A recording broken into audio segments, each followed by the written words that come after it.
Stop by the police? There are 4 things and only 4 things that if you say will likely result in you avoiding lots of trouble down the road. Hi, I'm Marc Lopez, former prosecutor turned defender of the people. Let's jump right in. If a police officer walks up and starts talking with you, the very first thing anyone should say is, "Am I free to leave?" Why? This is such a powerful statement because it invites the officer to do one of 3 responses. Yes, no, or some other variation. Why are you being like this? I just want to talk to you. Or you got something to hide? Who knows what they're going to say? This is America. They can say whatever they want. But there's going to be only one of those 3 responses. If the officer says yes, then walk away. That means that the interaction between yourself and the officer is a voluntary encounter, also called consensual encounter. And basically the officer is allowed to come up and talk to anyone. I'm allowed to come up and talk to anyone. Theoretically, I could walk up to anyone in the street, as an officer can, and ask, "Anything I should know about? Have you committed any crimes today? What's in your pocket? Anything in your bag could hurt me? Can I search your briefcase? Have you committed a crime today? Are you doing something illegal? Have you been involved in a crime?" Who knows? They can ask anything they want, and it's voluntary. The Supreme Court has said that these encounters do not implicate the 4th Amendment. It's just a casual and brief inquiry of a citizen involving neither an arrest or a stop. And the citizens are free to disregard and go about their business.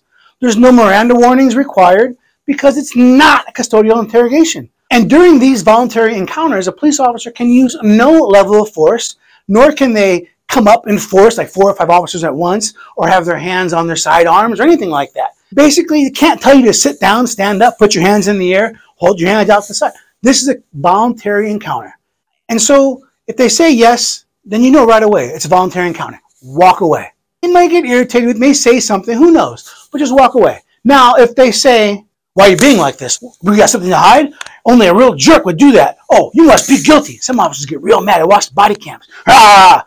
If they act like that, you calm down, but don't fall for their games. They're taught to be kind of mean like that because most people, when they see that, they comply immediately.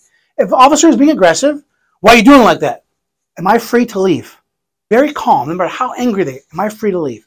Now, if they continue with that, keep responding. "Am I free to leave?" Now, if they say no, if they say no, then you know that you are not in a voluntary or consensual encounter. You are either in a Terry stop or you're going to be outright arrested. Because as soon as the officer tells you you're not free to leave, those are the 2 categories this encounter is now in. And again, it's not going to be easy for someone to figure this out. Why is it not easy? It should be easy, right? But it's not. The reality is judges, federal judges, state judges, constitutional lawyers, lawyers way above my pay grade have problems figuring out if a police encounter is a voluntary, if it's a Terry stop, or if it's not right arrest. This is litigated all the time. And it's not easy, but you can make it easy by always asking, "Am I free to leave?" And if they say no, you know you're in a Terry stop or outright arrest. And so a Terry stop, 1968 Terry case, but basically, it's very important to understand, Miranda warnings are not required for a Terry stop. Terry stop, an officer can briefly detain an individual for investigative purposes based on reasonable suspicion supported by specific and articulable facts that criminal activity is occurred or is about to occur. This is a non-consensual encounter that implicates the 4th Amendment. The detention must be temporary and last no longer than necessary to effectuate the purposes of the stop, using the least intrusive means available. Now, a police officer is allowed to use the amount of force reasonably necessary to effectuate the stop and ensure the officer's safety. They can pat down for things that could hurt the officer. You see cases where officers get overly zealous. "Oh, I pat him down for safety and I found a baggie." Really, how's that baggie going to hurt you, officer? He's not being arrested. Well, you found marijuana. You shouldn't have been searching for that. You should have been searching for things that could hurt you, not for soft things. So, if an officer tells you you're not free to leave, you know that's either a Terry stop or an outright arrest. Now, an outright arrest, well, that's pretty easy to figure out. You're in handcuffs. Officer's telling you you're not free to leave. Sit down, empty out your pockets, or they actually read you Miranda rights. But you're not free to leave during a Terry stop or an arrest.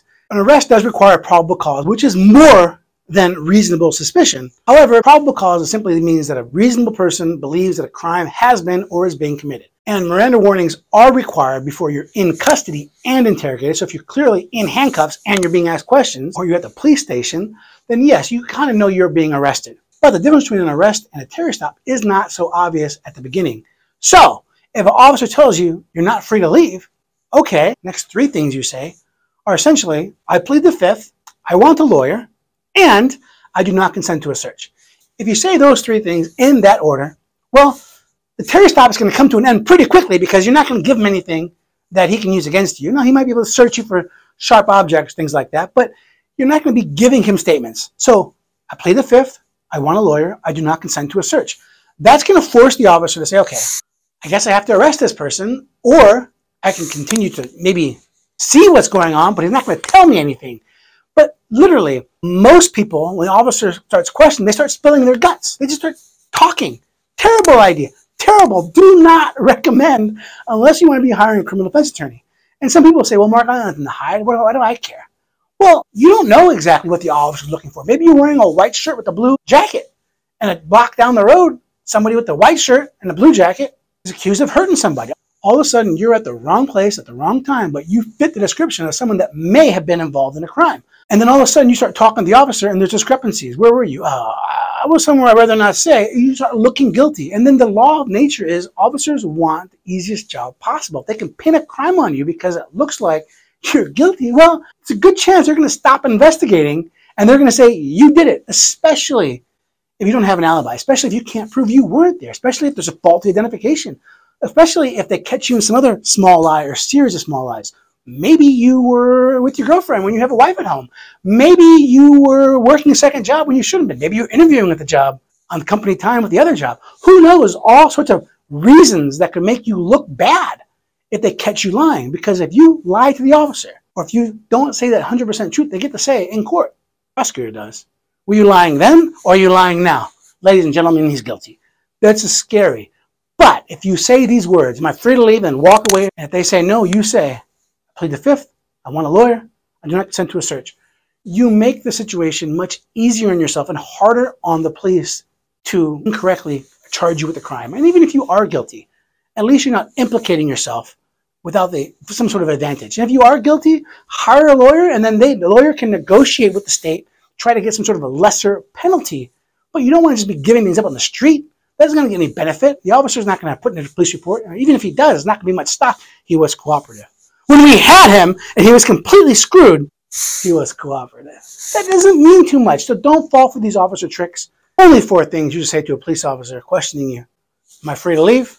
I plead the fifth. I want an attorney. I do not consent to a search. If you say those, you will avoid all sorts of problems. If you have any questions, give me a call, 317-632-3642. I would love to talk to you about your Fourth Amendment rights, your rights, all sorts of fun things. I love this job. And check out for other videos for one giant exception in the great state of Indiana. Remember to always plead the fifth.